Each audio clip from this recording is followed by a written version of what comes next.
अब जबकि ये बात आप समझ चुके हैं कि ये मुतजाद लफ्जों में या लगता है, मुतजाद लफ्जों में या लगेगा, दिन है या रात, ठंडा है या गर्म, ये मिसाल भी मैंने आपको दे ली। अब देखना यह है कि नूर और बशर क्या ये मुतजाद हैं? नहीं है, ये भी मैं बात आपको वादे कर चुका। तो नूर है या बशर, ये यहां या का लगना ग्रामर की कमजोरी है, ये बात भी समझ में आ गई। तो अब देखना यह है कि ये दोनों चीजें एक जात में जमा हो सकती हैं। अब देखना इस चीज का है कि जैसे दूध में ठंडापन, ठंडा होना और सफेद होना, ये दूध के अंदर एक जात में दोनों चीजें जमा हो गई, तो क्या इसी तरह नूर और बशर एक जात में जमा हो सकते हैं? अब मैं वो आपको समझा देता हूं।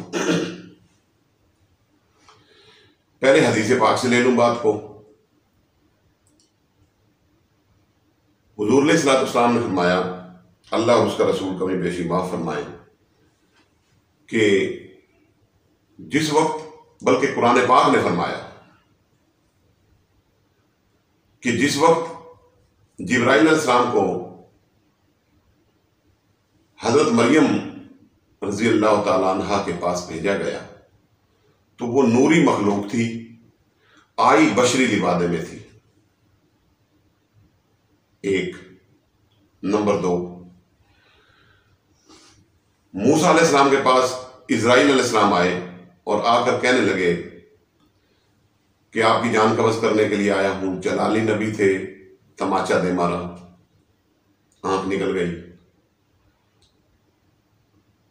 अब वो भी नूरी मखलूक थे।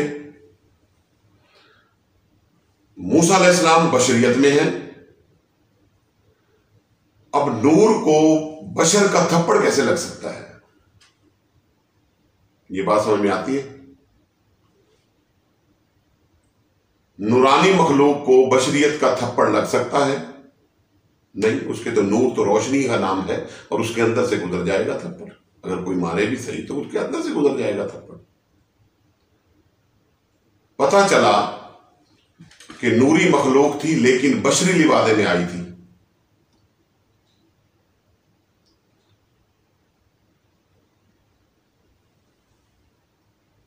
नूरी मखलूक थी, बशरी लिबादे में आई थी। नूर और बशर एक जात में जमा हो गए। अब बात समझ में आ रही है? एक जात में दोनों चीजें जमा हो गई। अब ये चीजें कुरान पाक से, हदीस पाक से, ये उलमा के लिए और इस किस्म की उन लोगों के लिए होती हैं जो अच्छे तरीके से समझ सके। मेरी वीडियो तो ग्रास रूट लेवल तक जाएगी और ये मैसेज नीचे तक लोगों तक जाएगा जो बेचारे ना कुरान से सही तरीके से वाकिफ होंगे और ना हदीस से सही तरीके से वाकिफ होंगे। मुअल्लिम और उस्ताद उसको कहते हैं कि जो जिसको समझाया जा रहा है, समझाने वाला अपने स्टेटस से नीचे उतर के और उसके स्टेटस पर आकर समझाए। अगर कोई एमए का टीचर है और वो प्राइमरी वाले बच्चे को अगर किसी को समझाने लगे तो क्या उस लेवल पर बैठकर समझाएगा जो उसके पास डिग्रियां हैं?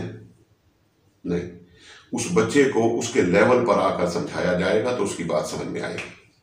अब मैं आपको समझा देता हूं अकली दलील से कि ये नूर और बशर एक जात में जमा कैसे हो सकते हैं। अब सुन लें, आंख में आपके क्या है? नूर, जबकि आप हैं बशर। दिल में अगर मोमिन है तो दिल में क्या है? नूर, जबकि आप हैं बशर। अकल को क्या फरमाया गया? नूर, जबकि आप हैं बशर। और रूह बजाते खुद नूर, जबकि आप हैं बशर। चार चीजें नूर की लेकर फिरने वाला शख्स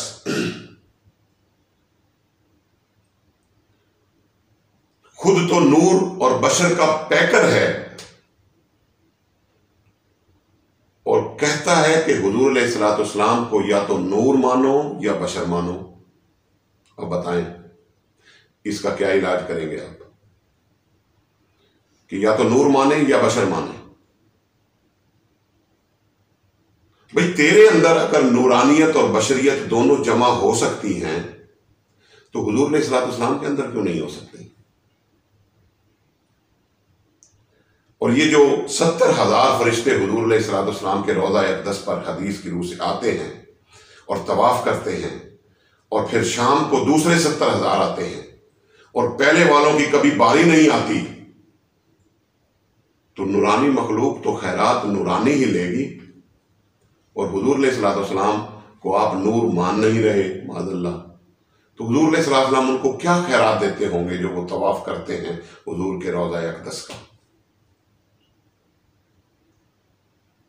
दोस्तों,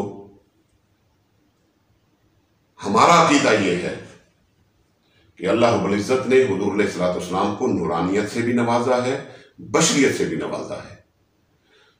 लोग जिदबाजी में आकर इनकार कर देते हैं कि नहीं बशर नहीं नूर है, दूसरे कहते हैं कि नहीं नूर नहीं बशर है। एक चीज की एक धड़ा नफी करता है और दूसरी चीज की दूसरा धड़ा नफी करता है। यहीं से इख्तलाफ का आगाज होता है।